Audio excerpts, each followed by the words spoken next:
Hi, friends. I'm Devon from Queenstown. Today, we're going to talk about building vibrant communities. And so let's start by looking at a bit of guidance from the Universal House of Justice. In its recent message on 28 November 2023, the Universal House of Justice reflected on the last 100 years of the faith. This community, the people of Baha'i, ardent lovers of Abdu'l-Baha, now millions strong, has today spread to some 100,000 localities in 235 countries and territories. It has emerged from obscurity to occupy its place on the world stage. It has raised a network of thousands of institutions, from the grassroots to the international level, uniting diverse peoples in the common purpose of giving expression to Baha'u'llah's teachings for spiritual transformation and social progress. In many a region, its pattern of building vibrant local communities has embraced thousands, and in some, tens of thousands of souls. In such settings, a new way of life is taking shape. Distinguished by its devotional character, the commitment of youth to education and service, purposeful conversation among families, friends, and acquaintances on themes of spiritual and social import, and collective endeavors for material and social progress. A new way of life is taking shape. I think this is a really important reality that the House of Justice is drawing our attention to. We all know that Baha'u'llah came to completely transform society, to create something that has never existed before, a new way of life for humanity. And so it should be no surprise that what needs to emerge then is a new way of life for every community, for every group of friends, for every neighborhood, for every family, for every individual. A new way of life. And if you're like me, and you've been reading the messages from the House of Justice for many years and thinking, wow, what they're describing sounds incredible. I want to be a part of that. But that's not really what it feels like in my community. And so, if we're not seeing what the House of Justice is describing, then maybe we need to be asking ourselves, what could this new way of life look like in my community, in my neighborhood, with my family and my friends? What needs to shift so that I can start to see in my community what the House of Justice is seeing in a growing number of communities across the world? And this idea, this curiosity, this longing for a new way of life was exactly what was in our heads and our hearts 3 years ago when my wife and I, with our 3 kids, ages 8, 6, and 1 at the time, packed up our lives in California and moved across the world to New Zealand. But we had no idea just how much our lives were about to change. And so I'd like to tell you the story of how, over these last 3 years, a completely new way of life has emerged, not only for my family, but also for a bunch of our friends and their children too. A growing group of families that have been learning and praying and consulting and serving together, and who over time have reoriented their lives around the community building process. So let's go back to the beginning. When my family moved to New Zealand in 2020, we heard that a few Baha'is had pioneered to Queenstown over the years. Most were individuals or couples with grown children who no longer live with them. These friends were actively teaching and praying, but they found it difficult to create momentum in the community building process. There were no children's classes, no junior youth groups, and no study circles. And the friends had recognized 2 barriers to their progress. One, being a highly affluent area that is known for extremes of both fun and comfort, materialism is a distraction for many people. And 2, Being a resort town with seasonal activities, many people only live there part of the year. And when we talked to the South Island Regional Council, they shared that a pioneer family with children might be very helpful in Queenstown in hopes of engaging with other families, because families often stay in one place and plant roots for the good of their children. So in October 2020, our family decided to pioneer to Queenstown. And we had only been there a few weeks when a Baha'i friend from Auckland came down to visit. She grew up as a pioneer and shared something that really stuck with us. She said, "Be really straightforward with people about why you moved to Queenstown." And in that moment, we realized that for the past month, we hadn't been doing that. Someone would ask, "Why did you move to Queenstown?" And our answer would be something like, "We just wanted to change," or "Look around, it's so beautiful here. We came to visit and we never left." Which were both kind of true, but not the whole truth. And we knew what we wanted to say. We moved here to build a Baha'i community. But the problem was, we didn't know how to build a Baha'i community. And so we didn't know what we would say when they said, "So how are you going to do that?" And this was an important moment for us. If we were really here to build a Baha'i community, if that was really going to be our goal, then we needed to learn a lot more about the community building process. And we needed to start making it the focus of our lives, of our conversations, our friendships, the way we spent our time. So we made a conscious decision to start doing 5 things. 1, study the messages from the Universal House of Justice. We knew that these messages are a manual for how to build a Baha'i community. 2, study Ruhi Book 3, teaching children's classes, because we knew this was the most logical core activity for us to start first. 3, actively look for opportunities to have meaningful conversations with other parents, especially about the spiritual education of children. 4, work towards starting our first core activity, a children's class. And 5, get very diligent about prayer, because we knew we wouldn't be able to do any of this without divine assistance. So with all of this in our minds, but with very little experience under our belts, we decided to get to work. As we started making friends with other parents at our kids' school, we started looking for opportunities to have conversations about the importance of spiritual education of children. And that's when we discovered the power of the play date. We realized that a play date is just a home visit waiting to happen. So when one of our kids was invited for a play date, we made sure that we didn't schedule anything else during that time, just in case the parents invited us to stay for a cup of tea, which actually ended up happening most of the time. Now, not everyone was eager to have spiritual conversations. There were plenty of times when it was difficult to bring up deeper themes. But some parents were very open, and so we started prioritizing play dates with those families. On one of these play dates, the mom invited us in for a coffee, and as we were chatting, she asked, "How are you liking the school? Do you think it's going to provide the type of education that you want for your kids?" And we thought about it for a moment and took a big leap of faith and said, "Well, it's hard to answer that question without telling you what we think the purpose of life is." And she said, "It's so wild that you say that, because I was laying up in bed last night and couldn't sleep. I just kept thinking, we have this beautiful house in this beautiful place.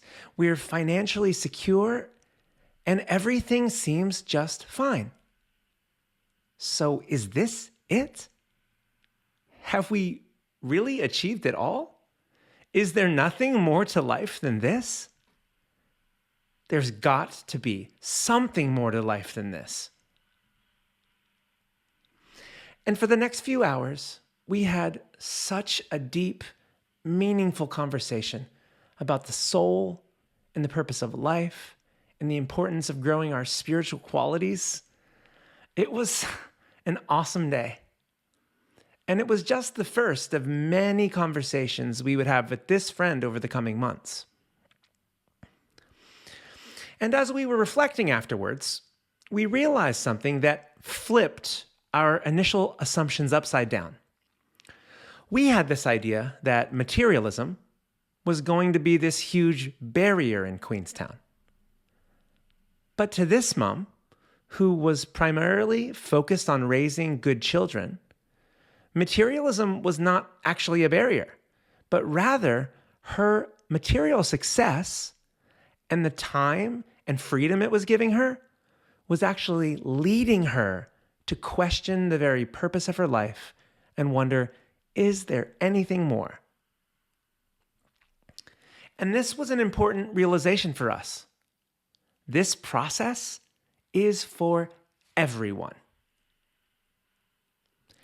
So we continued having these types of conversations with parents wherever we could. And we tried to find anyone who would be interested if we started a children's class. However, no one seemed ready to commit. But then we had an idea. Maybe it was too much pressure on a parent for us to start a class solely around their child. That's a lot of commitment for something that they don't quite understand yet. So we decided to take a different approach. We would go ahead and start the class with just our own children. We picked a time, Sunday mornings at 10 a.m., and started having it every week. And this changed the nature of our conversation with parents. We were able to talk about something that was actually happening, not something we wanted to start. And it became much easier to bring up the children's class in conversation. A friend would ask, "What are you up to this weekend?" And we would say, "Nothing on Saturday, but Sunday morning we have our children's class." And this made it much easier to extend an invitation in a low-pressure way. Come try it out and see if you like it. And then one day it finally happened. While we were having a cup of tea with a friend, that same friend who had been thinking about the purpose of life, she asked, "Could my kids try out the children's class?" Of course, we would love to have them. And that Sunday morning, our children's class doubled in size. We started back at the beginning with grade 1, lesson 1, and they really enjoyed it. And they started coming every week. Now, in parallel with these efforts to establish the children's class, one of the auxiliary board members encouraged us to start a family devotional gathering in our home. He said, do it regularly and consistently, even if no other families come in the beginning. And so we reflected on what regularly means to us. And even though we knew it would be more manageable to have it just once a month, we realized that for us, if it wasn't every week, it wouldn't really be a regular part of the rhythm of our lives. So we decided to try it out. A family devotional gathering every Friday night at our house. And for us, a family devotional was really simple. A space that was meaningful for our 3 children, where they could connect and we could connect with them. First, we would have dinner together, and then we would light a candle and sing a few prayers. And most Fridays, it was just our family. And so our weekly children's class and our weekly family devotional continued for several months.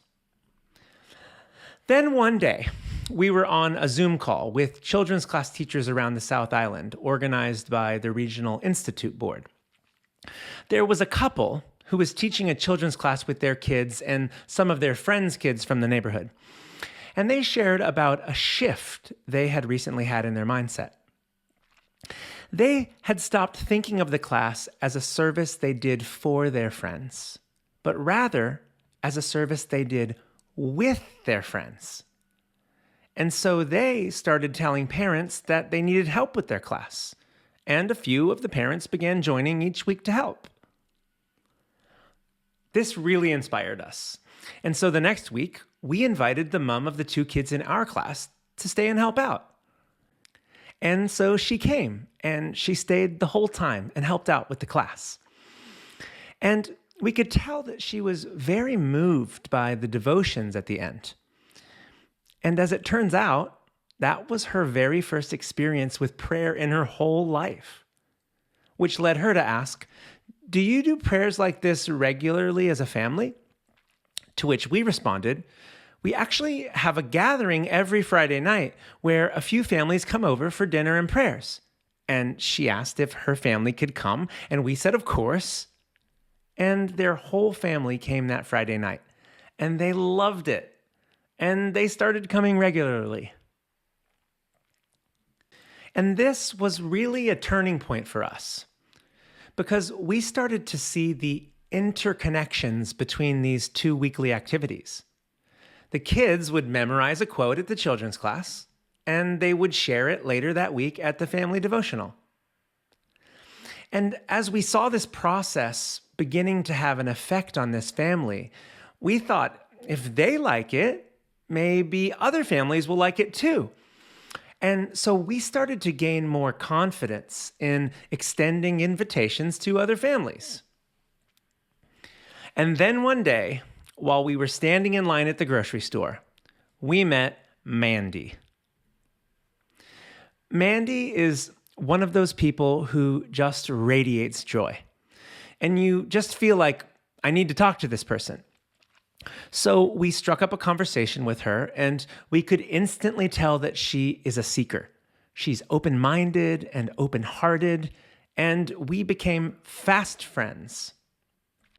And over the next few weeks, as we got to know her better, we learned that for the past decade, Mandy has been actively seeking out positive, connected communities wherever she could find them.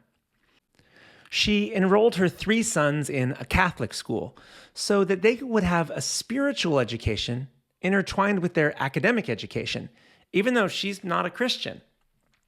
She regularly attends meditation circles at a local spiritual retreat center where she has developed some of her deepest friendships. She's part of an all-women singing group called the Songbirds that often sings at retirement centers as a service to the elderly in the community. She's part of an ecstatic dance community designed to create spiritual connection through movement. And every year she goes to Spirit Fest, a family-friendly, drug and alcohol-free festival focused on unity, community, and connection. So it should have been no surprise when we told her about the children's class that she immediately reorganized their schedule so her 2 younger sons could join. And then when we told her about the Junior Youth Spiritual Empowerment Program, which we hadn't even started yet in Queenstown, she said, "Oh, that would be so good for my oldest son. Let's start a junior youth group." But what we didn't imagine is what would happen next. 2 days later, she texted us and said, "Hey, when are we going to start the junior youth group? I talked to 3 other moms and they want their sons to join the group too." And then the following week, she texted us saying she was going to bring 4 other kids to the children's class. And at that point, we just had to throw our hands up in the air and say, who is this person? And we realized that not only had we stumbled upon a true seeker, but also a connector, a natural community builder, a true protagonist. And it could not have been more timely because we were just weeks away from the World Conference that we had been planning in Queenstown. So we invited Mandy, and she was super excited to come. She brought her kids, and she actually invited another family with 3 kids to come too. And this conference was a significant moment for Mandy. She got a glimpse of Baha'u'llah's vision for humanity. She got a glimpse of how this vision is a spiritual solution to the world's problems. She got a glimpse of the vibrant communities that are emerging around the world as we strive to bring about this vision. She got a glimpse of the Training Institute as the process for building those vibrant communities. And she got a glimpse of the enkindled souls being raised up through the processes of the plan. And over the course of that day, we literally watched as Mandy became more and more enkindled. And that night, she texted us asking for a link to all the videos we watched at the conference because she wanted to share them with a bunch of her friends.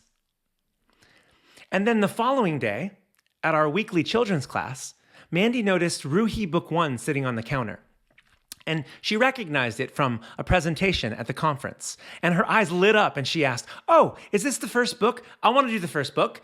Can we do it on Thursday mornings because 3 of my friends are available then?" And that Thursday, we started book 1 with Mandy and 3 of her friends. And I think it's worth pausing here for a moment to reflect on the significance of these events in light of the recent guidance from our beloved Universal House of Justice in its Rizvan 2023 message. Some well-wishers of humanity might first be drawn to the Baha'i community as a place of refuge, a shelter from a world polarized and paralyzed. Yet beyond a shelter, what they find are kindred souls laboring together to build the world anew.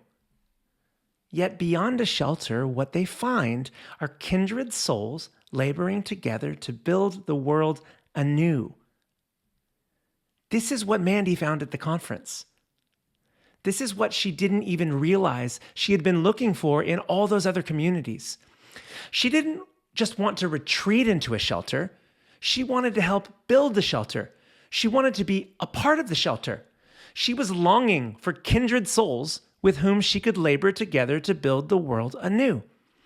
And she was longing for a system, a process that could help her do it.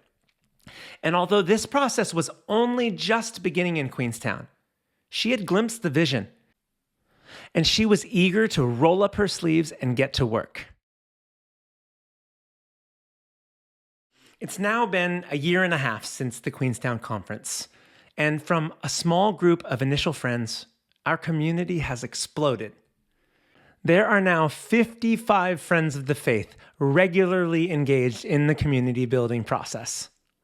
There's a weekly rhythm of activities that engage whole families in an interconnected process.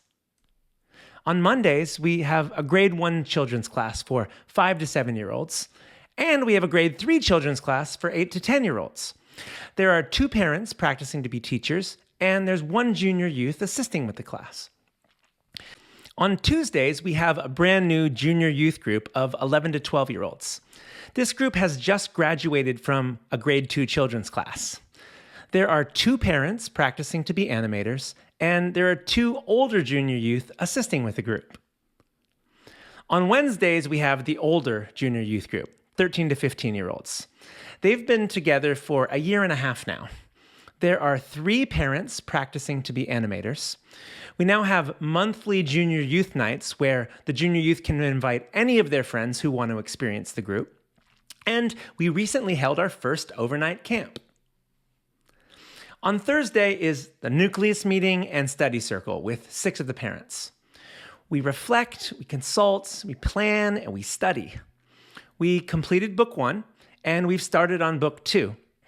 And we did a book 5 intensive to raise the capacity of the nucleus to support the 2 junior youth groups. And then on Fridays, we still have our family devotional. We now call it Potluck and Prayers, and it has grown a lot. It's regularly attended by 20 to 40 people. It's potluck dinner and kid-centric musical devotions. It's a space for whole families to connect every week. And it's a portal for new friends to join the community. In just 3 short years, we can see so clearly that a new way of life is beginning to take shape in Queenstown. And I want to share one more story about something very new that we're starting to experience. We're starting to see the community building process have a direct effect on those who are not even part of the process yet. A few weeks ago, I was talking to a parent at school who I know really well. Her daughter and my son are in the same class. She's friends with a lot of the families that are part of the community building process. She knows about the core activities, but her family has had some negative experiences with religion in the past, and so they've never really shown an interest in participating.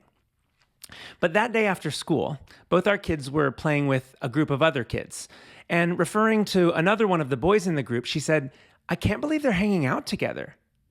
And I said, "What do you mean?" And she said, "Well, for the past year, they've been fighting constantly at school. And I've been working with my daughter, trying to give her the tools to just ignore him and not let his behavior affect her behavior, but it didn't seem to be working." And I said, "Oh, well, what do you think changed?" And she said, "I think it's because he joined the junior youth group." And honestly, I couldn't believe what I was hearing. She was the last person that I would have expected to say that. But it didn't stop there. Then, referring to another kid on the playground that we both know has been having a bit of behavior challenges at school, she said, "Do you think she could join your group too?" And oh man, my heart was like really, really full. Not only has this friend and her daughter and their family benefited from a process of transformation that is beginning in Queenstown, she recognizes the source of that transformation. And she's seeing it as a solution to other challenges that she's beginning to see in the community. This is the society building power of the faith. It will create a new way of life for everyone. New Zealand is full of souls like the ones we've met in Queenstown. They come from a variety of backgrounds, cultures, faiths, patterns of activity, ways of life. They're witnessing the forces of disintegration accelerate across the world, and they are yearning for a way to fix things. They want more for their children, for their families, for their friends. They long for community. They long for the well-being of humanity, and they're doing the best they can with the tools they have. But they don't know about the society-building power of the faith because we haven't shown them yet. Baha'u'llah says, "What oppression is more grievous than that a soul seeking the truth and wishing to attain unto the knowledge of God should know not where to go for it and from whom to seek it?" Friends, we have the tools. We have a proven process that is working all around the world. We have an instrument of limitless potentialities. The House of Justice tells us that the Training Institute has no parallel as an instrument for the systematic exposure of limitless numbers of souls to the life-giving waters of the revelation.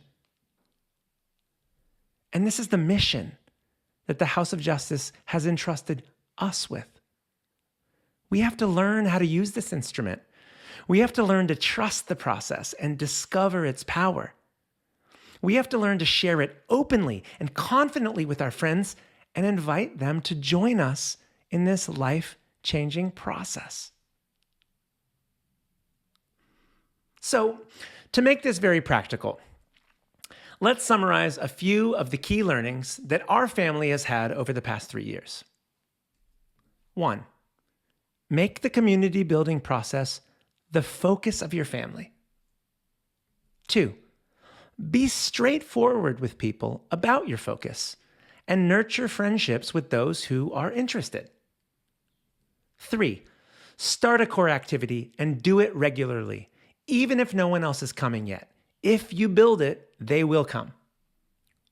4, invite your friends to help you with the core activities. Do the service with them, not just for them. 5, find the protagonists in your community. They are out there and they are longing for kindred souls. And 6, trust the Institute process. Learn how to use it. When it takes root among your family and friends, you will never look back. And I know you might be thinking, but wait, your family were pioneers. That's what made this possible. I'm not a pioneer, and I'm not in a position to pioneer. But when we really reflect on our past 3 years, and really the past 10 years, before we were even pioneers, there's one resounding overall insight that we keep coming back to. Pioneering is actually a mindset. You can pioneer today without moving anywhere. It means being open to a new way of life for your family, for your friends, for your community. It means being willing to shift your priorities. It means aligning yourself with the house of justice. It means trusting the Institute process in order to discover its power. And it means relying on prayer to guide your steps, because divine assistance is available to us all and it is unlimited. And in this new mindset, your perspective will start to change. And as your perspective changes, the aspirations of your family will change. And as your aspirations change, your pattern of activity will change. And before you know it, a new way of life will begin taking shape in your family and with your very best friends. And you'll begin to see the society-building power of the faith come to life in your community. I'd like to leave you with a message that Mandy sent to our Nucleus chat the other day, after we'd had our last Nucleus meeting of 2023. I love our little group so much. Looking forward to a rising to serve next year and bringing all our children on the journey. This is a truly wonderful process to be a part of. Feeling very blessed today, having the time to reflect on our community and how this has all become such a big part of my life, my children's lives. Eternally grateful to you all. Aloha, Pa friends.